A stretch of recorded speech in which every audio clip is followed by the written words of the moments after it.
Okay guys, ayan. Ready na yung bagong ATS natin.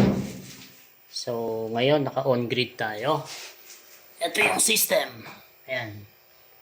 So, may load siya dito na 2 kilowatt. 3.8 yung harvest. So, slave number 2. Ayan.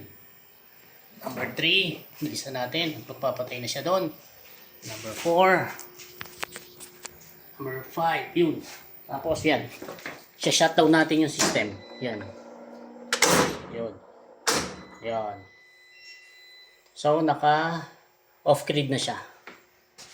So, tuloy pa rin yung system. Okay.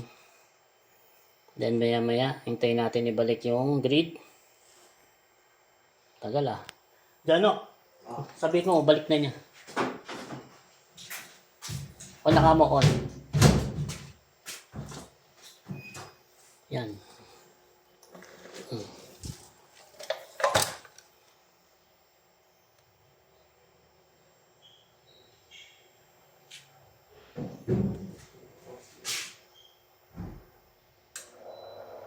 Yun. Yan na uli niya. And then, yun.